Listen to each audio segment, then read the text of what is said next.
rather be with you.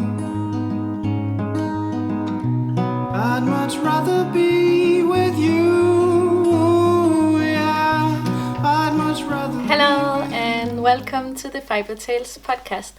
My name is Lærke and this is a podcast all about knitting, about knitwear design and about my life in general. I'm coming to you from the southern part of Fyn in Denmark, where it is the most, I have my window here, it's the most beautiful blue sky and very cold again. We are just around 0 degrees, so just around freezing. And winter has finally arrived and I'm so excited because that meant that we got some snow, and last year we didn't get any and the year before almost the same. So we finally got some snow and the kids, we managed to go in the weekend to for the kids to ride their sleighs and the adults. It was a lot of fun. There's an area not so far away with some really good hills. So we went there. We went there also one day with my parents to celebrate my son's 2 year birthday. Okay, that sounds weird. Anyway, he turned 2 and we went there to celebrate his birthday. And because Corona is very strict at the moment, we tried to keep it a little more safe and had the birthday outside. It was just us and my parents, so very quiet. Normally I would invite my sister and brother and their kids, but we didn't do that this time because, the COVID situation. It's quite severe here, or at least we got a little bit of a scare. So everything went pretty much into lockdown. The only thing that's still open, apart from hospitals and so on, is the kindergartens are still open. So that's really nice because I can actually have kids going to daycare and kindergarten during the day, and that means I can still work. So I'm very lucky in that aspect. And I've also been feeling very inspired and happy. I don't know if it's the weather that cleared up and got really nice and crisp, or it's because, this time of year. But I've been knitting a lot. I have had a lot of new ideas. I managed to get things moving. So if you watched my last episodes, I was a bit in a place where I felt a bit stuck, and it felt so good to let that out and just explain myself a bit, because I talk about knitwear design here, and I will talk a little bit more about what happened and what I did later on in the episode. I really want to get started with the knitting today because I have a lot of things to show you. I have new designs that I haven't showed you before, and I have some new yarn and a lot of other fun stuff. And if you stick until the end of the episode, I have something exciting to share with you, a little gift from me to you. So I hope you stick around until the end. But first, let's start out with some knitting. So I finished 2 objects that I would like to share. Actually, I finished 3. Completely finished. I finished 3 garments. The first one is the one I'm wearing, and I picked this one back up again because I knitted in the fall, I think, in the late fall, and I just kind of had one sleeve left, but I had needed to do some changes, and let me just show you. So this is a new design that I've been working on. It's quite like a little bit loose fitting. You cannot see everything because, and it has straight sleeves with very simple color work and stripes and a round yoke. And the problem was actually in the yoke. So I had finished the body, I had finished one sleeve, and then I decided to block it to see if the yoke would block out, because when you do the increases, I felt there was a bit of puckering on the arm here after this last row of color work. And of course color work can, if you don't watch your tension, the color work can kind of be a little bit tighter. You can of course always go up a needle size if you're working color work, but I generally don't do that, as I find I have a pretty even tension, but it was still a little bit tighter. And then I had increases on this last black row before splitting the sleeves, or it's charcoal, and that gave me a bit of an issue because I felt that it was kind of too much increasing going on, so the sleeve got a little bump here. So finally I decided to do some sweater surgery, and that was what it needed, and I knew that so I had just left it for some time. I did some sweater surgery. I put a thinner needle, long circular needle, through this section, and just below where I had the last row of increases, and then I cut off the top. I made a little reel on my Instagram, so if you haven't seen it, go watch it. It is, I get a lot of scary face smileys on that one. But it's not that scary actually, because I had all the sleeves and the body on a spare set of needles, so if you pick them up carefully you can kind of see. Actually you cannot see really where I fixed it, but if you pick up carefully just below where you had the increases, those will stay on your needle. And then what I did is I unraveled all the way up, I think until this row of increases, and then I began increasing a little more fast. I increased a little faster, so I wouldn't have so many increases on the last row before splitting for sleeve, for arms and body. Yeah, so it wasn't that bad. Once I got knitting, of course, it didn't look so nice because the yarn had the shape, like when you unravel the yarn, it's like very wrinkly or crimped. And so it didn't look so nice, but I just kept going, and then I kitchen stitched when I had the two pieces back on needles, both of them.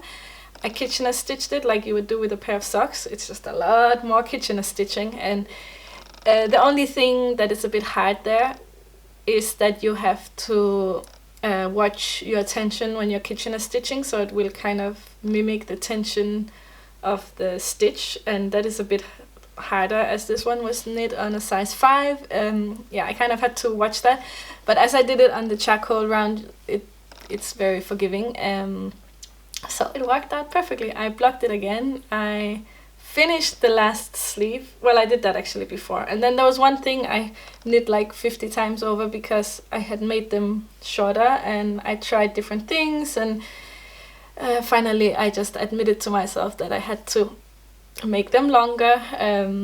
It's about how the repeat of the pattern is and so on, and I had a specific idea, but I ended up changing that. So I'm really happy because the length is okay. I could have, I think if, for example, in the pattern, if you want to make it longer, I would just recommend doing another brown, gray, and then brown again, because I like that's the thing. I wanted the cuffs to be the same length or the same color as the cuff on the bottom and the cuff on the neckline. So yes.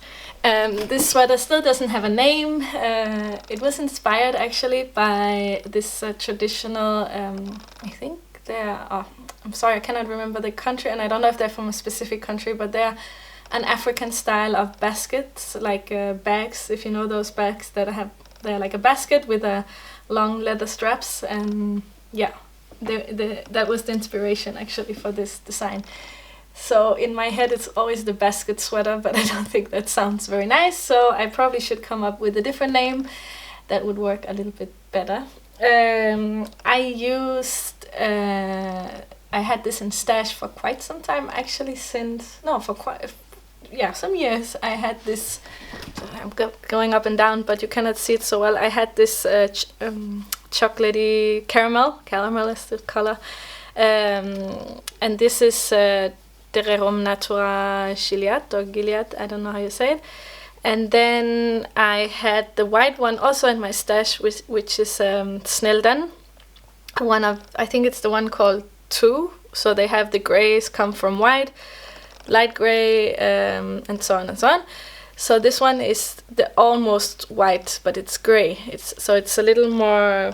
It has a little bit of a gray mixed in, and then I got the charcoal, which I cannot remember what color that is now, but that is the darkest one before the black.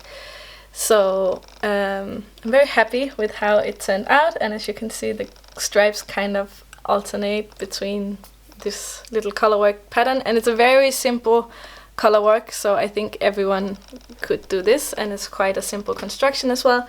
I did some short row shaping. So you can see the first gray row is thicker in the neck than in the back than in the front. And I did a 1x3 ribbing, which I think is very nice and very graphic, and I really like how it looks on all the edges.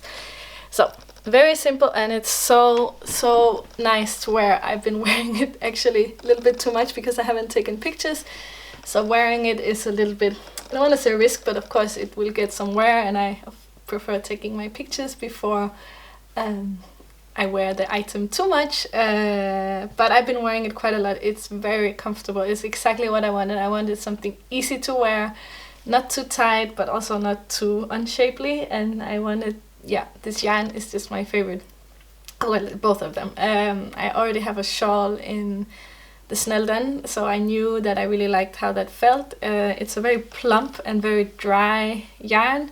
The Gilliat is the Gilliat is a little more plump, but I think they go well together. So let me show you just I don't know if you can see, there's maybe a little more drape and a little more air going through the gray, but just very slightly. I mean, you cannot, it's not like see-through or anything.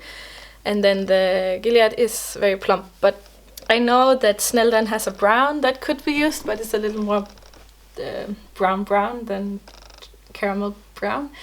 So depending on that, and I know also Gilliat has colors that could work for this one, so you could buy all the yarn from the same company if for some reason you prefer that. But I really like to use up my stash and see what I have in stash, and since I had these two, I just thought I just had to buy a little bit of it. I had to buy some of the charcoal, and it worked out wonderfully. So yeah, it's actually done, and I've just been working on getting some other tests started, but once I have all that figured out, I will start the test for this one. So I will do a call for testers pretty soon. So in case you're interested, I recommend, if you're interested, please send me a message through Ravelry, because I find it easier if I have all the messages in one place, and Instagram is not very good for keeping track of messages. They get buried really easily, and it's not like they have a title, so I cannot just find the messages. So yeah. Anything else I wanted to say about this one? No, I think I've explained everything. So it's just a really nice and cozy sweater.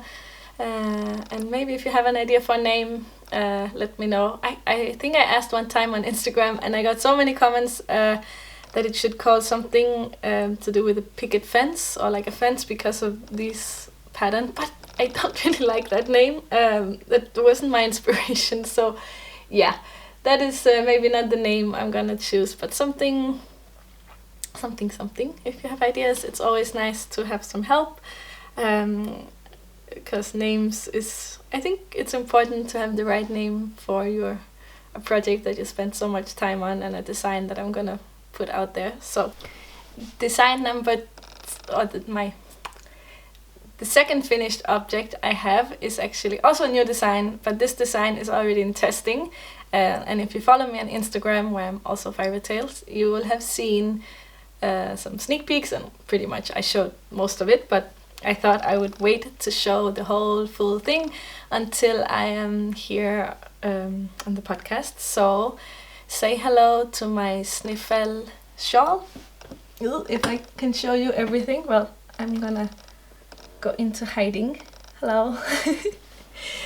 So this is Sniffel, and Sniffel means snowfall. So it's actually really funny because this is kind of a doodly shawl.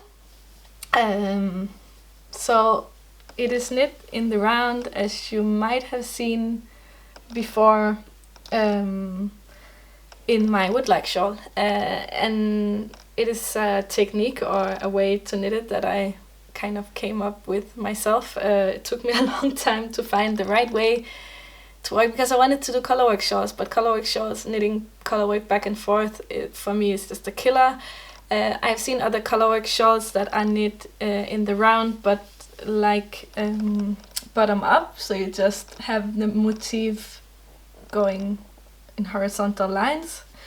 But I really wanted to have a shawl that is like a crescent-shaped shawl, but then in color work. So I found a way to do it, and it's a very fun way of doing it. You have to stick it after some time, but let me show you the back. Nothing scary to see here. So here you can see where I hit the stick. And I will explain that a little bit more. Yeah, but so it's like a shawl that I started from the top, and I had the idea of this part up here. Let me go a little bit closer. I hope you can see. With the little colorwork bubbles. Yeah, the camera really wants to focus on my face, but we're not gonna let it. So it has little colorwork bubbles, and then it has this kind of zigzag motif. And I knew I wanted to do these little loppe, but I was not quite sure what to do on the bottom. So that part came actually because this reminded me of snow, and then this kind of reminds me of all these dry plants we have along the side of the road at this time of year. They have this goldeny mustardy like dried plant color, and then again some snow on the ground. So snowfall is because it kind of reminded me of how the snow, when the snow is falling and covering the ground a little bit, but you still can see a lot of the earthy tones. And the tones for this, I mean, it just like, I didn't have the name or the design completely in mind, but everything came together with these very beautiful earthy browns. So they're like warm browns, in my opinion. So this is knit up in, it's a DK weight shawl. So my woodlark shawl is fingering. So I wanted to try to make one in DK, so it's a little faster to knit. And yeah, I ended up also adding some pom-poms. Let me just show you. Yes. So it's knit up in a DK weight, and it's knit up in John Arbon knit by numbers. I've knit in this yarn a long time ago. Actually, I bought some skeins when I went to EYF Edinburgh Yarn Festival 4 years ago, something. Years are passing by really quickly, and it is a beautiful yarn. It's actually maybe not the most typical yarn for me because it's a worsted spun, so it's a little more soft, and I don't want to say sleek because this one is not sleek. It's organic merino. Yes, organic merino, and it is since it's a worsted spun, it just means that you comb all the fibers in the same direction. So it's a little more peely, I find. It gets very, very quickly when you work with it. It fluffs up a little bit, and that is my only concern with this yarn is it will peel a bit, but after some you can remove the peels and then it will be fine. But it's very soft, and sometimes, since I'm very much a lover for rustic yarns, it's nice to also show some other options. So if you want to work with 100% wool, but you don't want that itchy factor, I would definitely recommend the John Arbon knit by numbers. And I got this yarn at a local yarn shop that I think I also mentioned in the last episode, that is called Ulduniverset, and it is not so far from where I live. It's two ladies that fell in love with all the British yarns. I think also going to EYF, and they decided to open up a web shop, and also they have a little showroom shop, but now of course with COVID it's not so easy to go there. But I went there before everything got bad again, and I got 4 skeins. So let me just show you. It doesn't go so well with this sweater maybe, but here you can see. So this part is a bit hidden when I wear it, but I actually don't mind because then it's not so busy. So it has these, you can see the bubbles really well, and the pom-poms. It's not super long, but I used, as I said, 4 skeins. So 1 skein of the dark brown, I used half a skein of the light one, half a skein of the mustard, and 1 skein of this middle brown. So it's like a fade where you have from dark, middle to light. And what I really like about the John Arbon is it comes in this, the way they blend the yarn, it's the color. They blend the color before they make the yarn. So it's kind of, the color is combed. So how they make the colors is they take the Sorry, my battery is blinking, but I'm just gonna try to see if I can finish it and then change the battery. The colors are mixed in a way where you have, I don't know actually if they start with the lightest or the darkest, but they have one of the colors and then they mix in more and more white.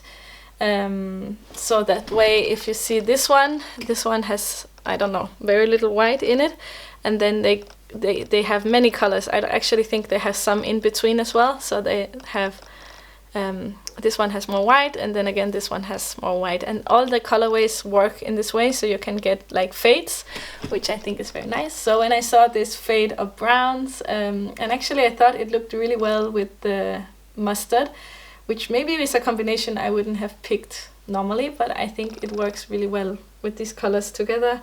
So I got these 4 skeins, and what I wanted to say is it's not super long. Like it's okay shawl, I can still bind it up and everything, but if you wanted to make it longer, it would be really easy, because you would just have to get an extra skein of the dark brown and then just keep going. And actually I think it would also look very nice because it would balance out, so this piece is a bit long and the brown down here would look quite fine, I think, if it was, let me get a little bit back, if it was also longer. I mean, that's always a taste thing, but I didn't want to go and get another skein because I think it's still long enough. I used up all the brown, all the dark brown, but you could easily do that, or if you work with a different yarn. Yeah, so it has only some colorwork bubbles, both on the top and on the bottom, but other than that it's just colorwork, and it's really not that scary to stick it. I will say I learned one thing sticking it this time, because I was pretty confident sticking. I've always learned that it's a good idea when you have multiple colors where you want to stick, that you should do like a checkered pattern, so like a checkboard, so you have like you keep alternating the colors in between. But if you do that with multiple colors, which I hadn't done before, at least for this yarn, which is quite a sleek yarn, it actually is not that great. So I don't recommend doing it with multiple colors. I recommend maximum of 2 colors mixing, and then you could carry the floats of the other colors on the back, because there are a few sections, like here you're working 3 colors at the time, and I think also, yeah, down here you're also, maybe, I can't remember. Yes, here you're also working 3 colors at the time. So just to avoid any issues with that, I don't recommend working all those colors in the stitches, because actually even if I zigzagged it on my sewing machine, it started to unravel and it was a little bit of a mess, and I had to grab some needle and thread and just secure those loose, very short ends that were unraveling. Yeah, I got a little bit nervous, and it was only because I had too many colors going on, and then when I zigzagged it, it didn't secure all the colors, it only secured some of the colors. So if you have sticked before, if you haven't sticked before, this probably just sounds super scary. It's normally not scary to stick. I don't find it scary at all, but just one thing I learned was that you shouldn't, yeah, you have to be really careful if you have more than 2 colors. And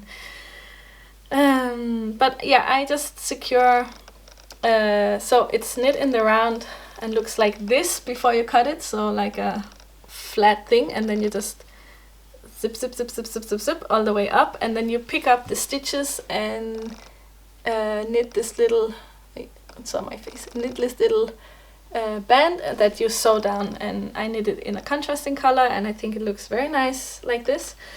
So I'm very happy, and it's super soft, very warm, and I think it could be done in so many colors. I'm actually also thinking if I should try to do it in my Gotland yarn, because I have quite some shades of grey, and maybe I could find like a very beautiful hand-dyed Gotland contrast. I know,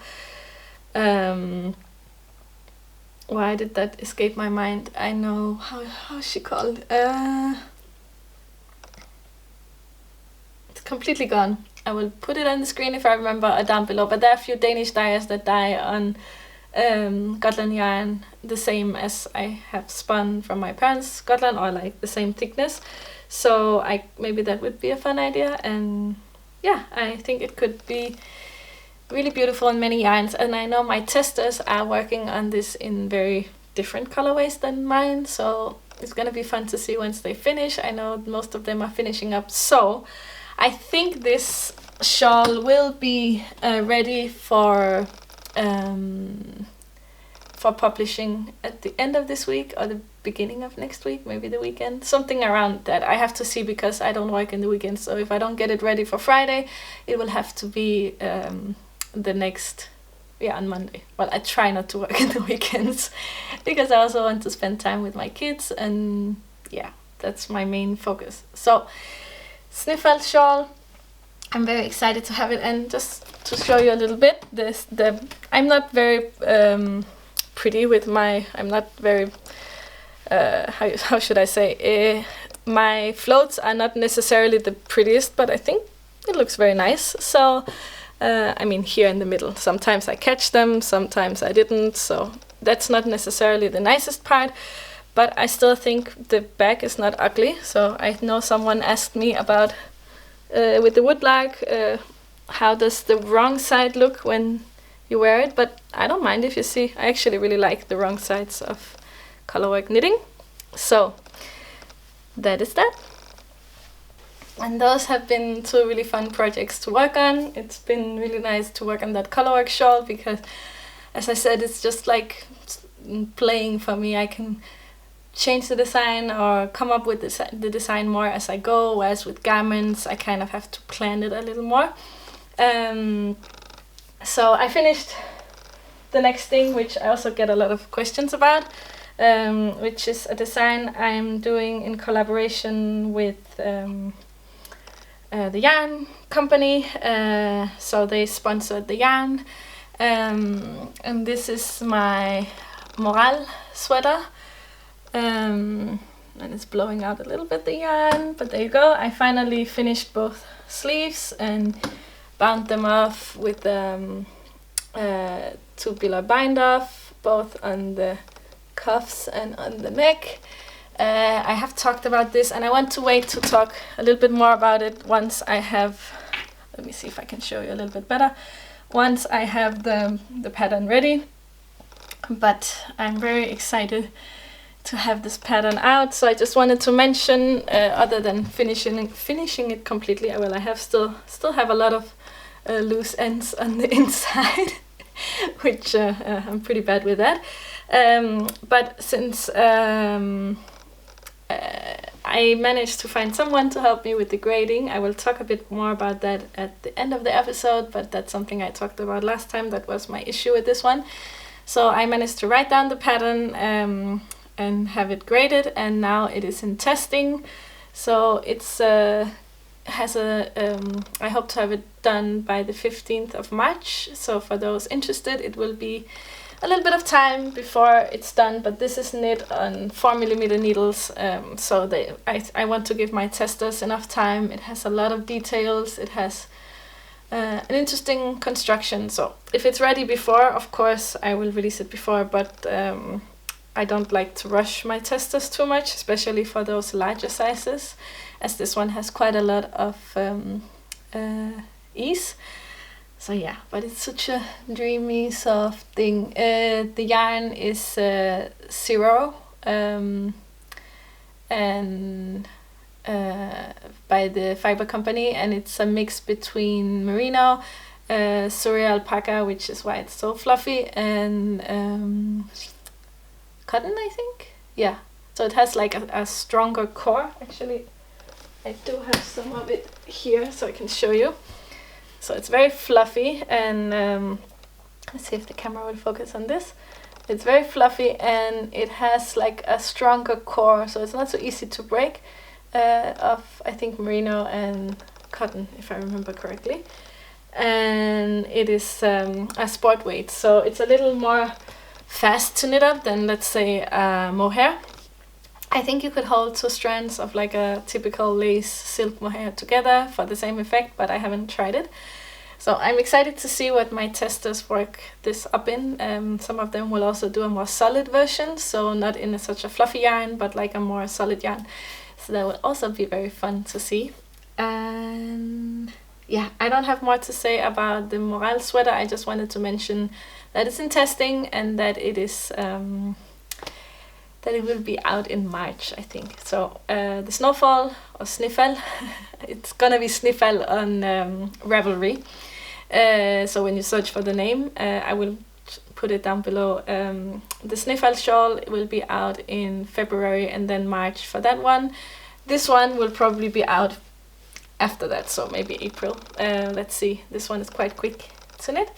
And even if it's not very practical, I have a lot of sweaters coming out for the summer. I guess I'm still a little bit bad. I don't know if that's the right thing to say, but I get my ideas for the things I want to knit when I want to wear them, which means I'm better at getting ideas for big sweaters in the winter and lighter things in the summer. And that, of course, I could save those for the next year, but that right now is just not gonna work. So, but I don't mind warm sweaters in the summer, because this, for example, I would probably wear all year, and in the summer I would bring it along because Danish summers are not that warm, and it's nice to have something you can throw on. You could use it as these sweaters, you can use as jackets as well. So I don't think it matters that much, but we're all a little bit different on that. Yes, so let's move on to some works in progress. I have a work in progress behind me. I actually don't know how much you can see. But let me first, before I show you, and I will show you even if it's a new design, and normally I keep those a little more secret, or I like to be sure about them before I show them, but this one I'm pretty sure about. So I'm working in this very beautiful Plötulopi. I don't know if you can catch the color completely. It's like a brown with the orangey specks in it and gray. So it's very beautiful, and it's called Dark Woods, and it's just very nice. So this is Plötulopi by Istex, which means it is an unspun yarn. Let me just show you. I have another plate here. So they come in these plates, and you can see here that the yarn is very, probably you know it, but if you haven't seen it before, it's always fun to show that this yarn, it is unspun, and which just means it's just like a strand that hasn't been twisted at all. I mean, it has a slight twist, I guess. No, it doesn't have a twist. So it's pretty much just like roving, and I'm using 2 strands, which means it's a little stronger. So I would definitely, you can knit with it single-stranded. So here's a single strand. You can knit it together with silk mohair, or for example with a strand of Einband. That sounded German. Einband. I actually don't know how to say it in what accent I should put on for Icelandic, but they have a thinner single ply yarn that comes in the same color, so you could hold it together with that, and that would give you a more strong fabric. So definitely use 2 strands if you want to be a little safer, but you can easily knit with it. One single stranded is just very light fabric. So I'm working with this 2 strands together, which means it's a quite thick and quite warm. I'm working on 6mm needles. So let me just show you what is on my needles. And this I knit up in a few days. Did I start last night? My memory.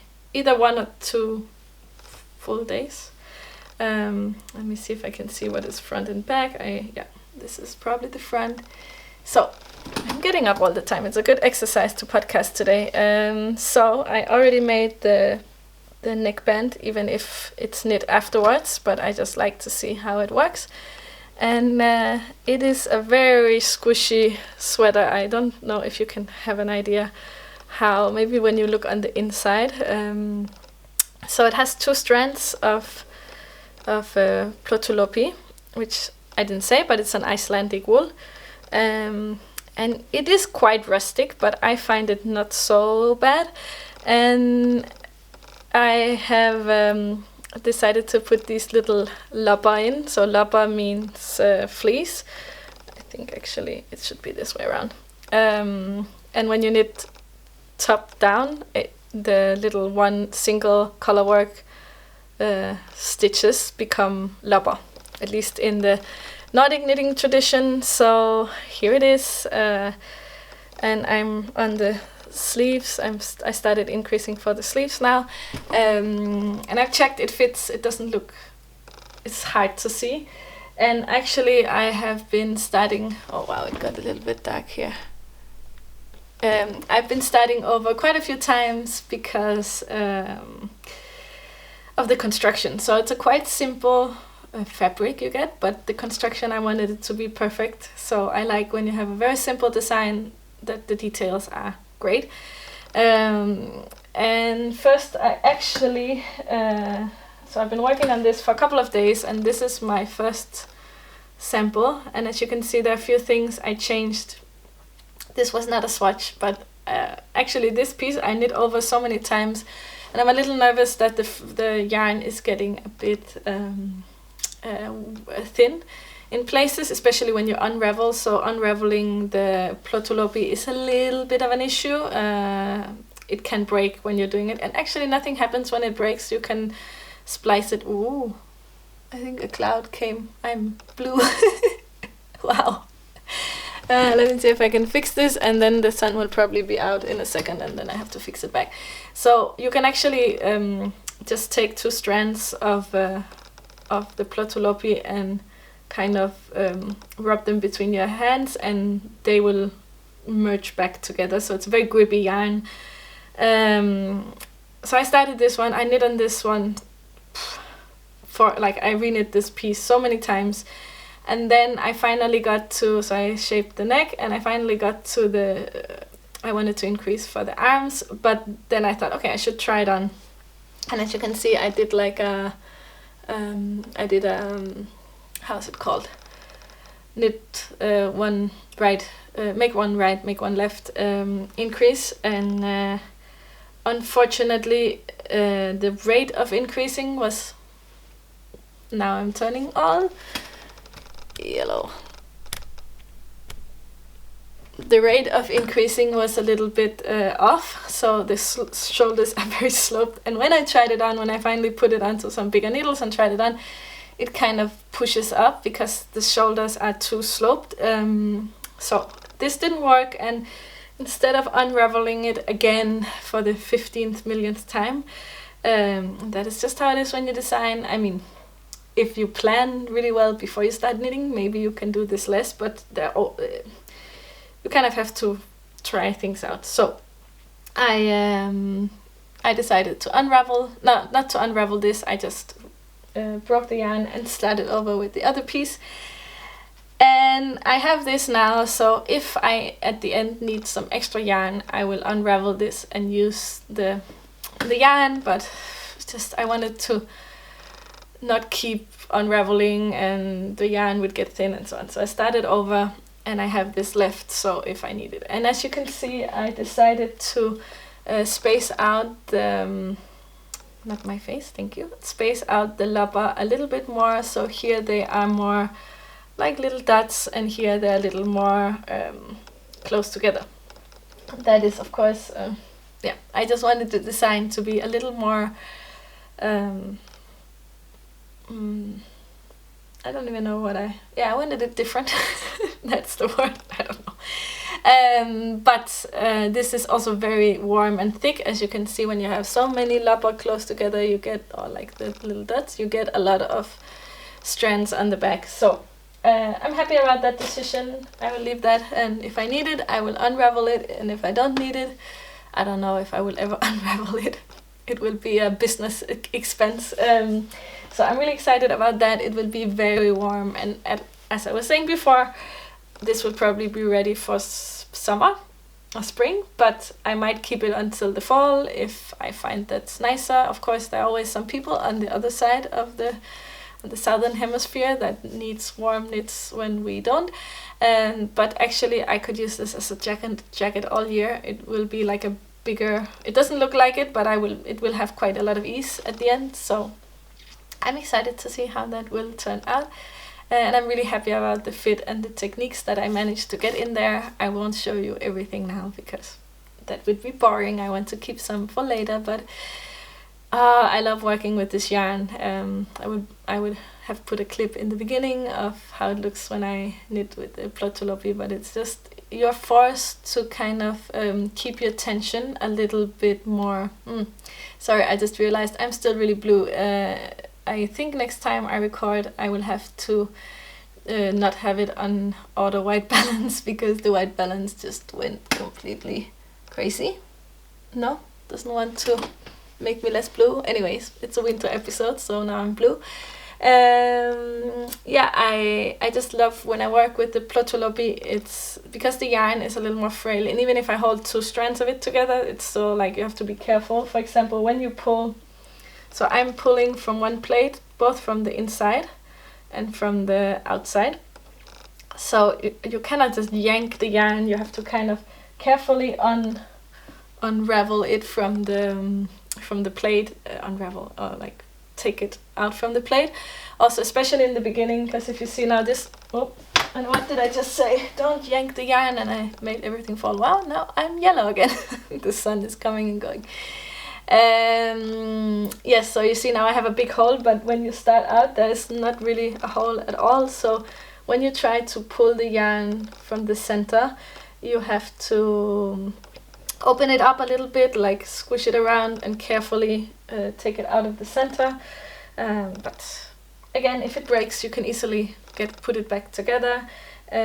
So I can't wait to show you more. I think this will be done very quickly as it's done on 6mm needles, and after I have done the shaping on the top, it's quite simple, and actually I really like that. So it will be a design that you have to pay a little bit of attention in the beginning, so that's when you're really excited, and you probably pay more attention at the top, and then once you're over the shoulder shaping and the neck shaping, you can kind of relax a little bit and enjoy yourself. And it's made the same way as my Morel Sweater, which means you cast on the shoulders, you join in the back, and then you join in the front, and then you work everything at the same time, which I think is called the contiguous method, but I have never really looked that one up, so I'm kind of working it as what makes sense for me, and which of course I could probably study that a bit and it would be easier, but I like to kind of figure things out myself. So I also got some yarn in the mail for another project, and now it's all buried behind my stash of Plötulopi, and I have an idea for this yarn. So this is the let's see if it'll focus. It's the onion yarn from no, it's from onion, but it's the organic wool and nettles yarn number 6. So they have it in different numbers. Let's see if you can see a little bit better. So this is number 6. So it's a mix between organic merino and nettle fibers, which I think is quite cool. And as I said, it's organic. It has 70% organic wool and 30% nettle fibers.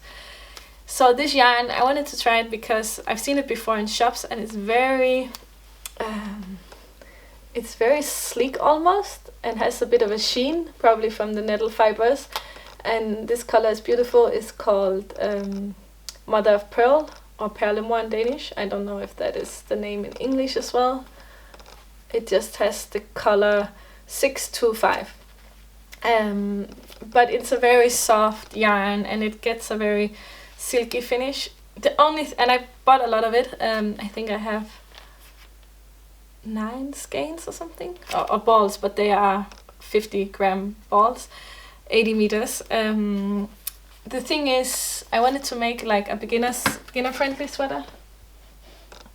Sorry, I'm almost running out of time until I have to go and pick up the kids, but I wanted to make a beginner-friendly sweater, and I had this idea very clear, but I don't know, when I swatch with it, it's very sleek looking, and it's really hard because I want sometimes to try out yarns that are not the typical rustic yarns. First of all, to challenge myself and to see what I like, but also just for you guys, because I know not everyone is a big fan of rustic yarns, and I think it's nice when I can show a variety and try to work with a variety of yarns. And I think this yarn is beautiful, but it's just not calling me as much as the Plötulopi plates over here.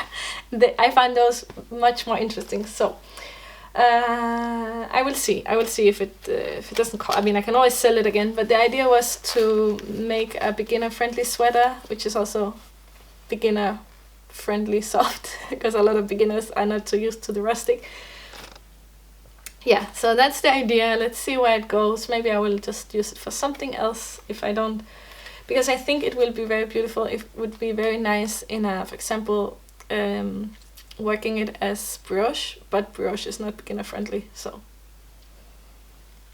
I will have to see what I end up making with this, and I have a lot of it, and I do think it's a beautiful color, and I do think it's a nice yarn, so it's just about finding something that works with it. But I worked with a few yarns. I also had the it's a camel yarn that I have worked a cardigan up in, that is now waiting a little bit. If you watch some previous episodes, you know that I have some issues with the pattern, and that I worked up in a very sleek, soft, beautiful yarn. I think it has silk and camel and merino. And although I think they're beautiful and I love to touch them, they're not the kind of yarns that I love working with. They just move through the fingers in a different way. So maybe I decide after working with this that this is not for me, or maybe I can still find some joy in working with them from time to time. It's a bit like with linen yarns. I think they're beautiful, but working with them is not as fun for me. So I think that's one thing we come to learn as knitters, is the more we work with the different fibers, we realize that maybe rustic yarns is just not my thing. Although I like the idea and I like whatever, that's not me. But if it's you, right, there's no need to feel bad. Of course, our preferences can change, but I think it's really important to be honest with ourselves and not try to work with something we don't enjoy. But I as a designer, I think it's fun to to showcase different yarns, and to because I often get questions, can I work this in a different yarn, or I don't like rustic yarns, do you have an alternative? And so I like to try to bring different yarns to the table. And that one is a Danish yarn. It's spun in Italy, but it's a Danish company. So if you have made it this far, you can finally hear what my little surprise for you all is. If you don't know, I have a sale running since 2 days ago, I think. That is after I finished 3 hours of talking to my accountant on the phone, trying to make my numbers match up with my bank account and so on, and PayPal and everything, because that's the issue, is that I get money in through PayPal, I get them through Etsy when I sell there, and I get them in many different ways. So there's a lot of small numbers to keep track of, and it didn't match up, and we were talking for 3 hours on the phone because she couldn't come to visit me, or I couldn't go to her. So, but finally we managed, and after that I was like, this is just, I need something happy, and I need something good for 2021. I was really in a good mood before, and actually after I was still fine, but I was really exhausted. So I decided to throw on a little sale. It lasts until the end of this month, and it is a 21% off all my patterns if you use the code HAPPY21, just one word, big letters, how you say, HAPPY21, and I will put it below. But if you use the code, you get 21 off all my patterns until the end of the month. I said that. And that's just my way of wishing you all a good start of the year. Yeah, I'm feeling really inspired again. I'm feeling really excited. It really helped to kind of talk about what was the thing holding me back, and just take action and move myself forward. And I found a really sweet tech editor who is helping me with grading right now. So she's doing the grading for me, which is a bit of a letting go of some of the control. So I'm excited to see how it goes. And then I can also tell you who it is and so on, once I know that it works for me and that it's something I want to keep doing. But she worked on the Morel Sweater, and so I could get it out and being tested, and it feels like such a weight that has been lifted off my chest, because as I said before, I can do it, but it's not something that I feel is the best way to spend my time. Actually, I got a comment about, you sometimes have to do things that are not fun, and I agree with that, and I do a lot of things that are not fun in my business, like fun. For example, I do all my own accounting. And why do I do all of my own accounting if I could pay someone to do that? It's actually because I want to understand how it works. I really want to understand the numbers, what I need to make this sustainable, to live from my business. And yeah, so I have decided to do my own accounting. I mean, I have an accountant who looks over the numbers at the end, but I'm doing it myself. And it takes a long time and everything, but I think that's a good lesson to learn. And I did the same with my grading. I did all the grading myself. I learned what it takes to grade, and I have decided now that I don't need to do it myself anymore. I can do it, but it is time much better spent in other areas. I think it's better for me to come up with new designs, to work on the designs, to be able to sometimes answer some emails, and because I have to really prioritize the time. So that is what is happening, and I'm really happy, and I think it's gonna be the best decision. And then at some point I'm also gonna give away all the or let someone else do my my accounting, for example. But it's good to know what it takes to do things and understand how it works before you kind of can let it go. So that is that has been really, really nice, and I've been focusing on getting some patterns into testing and running those tests. It still takes a lot of energy, even if it's not necessarily me behind all of them, so like only me.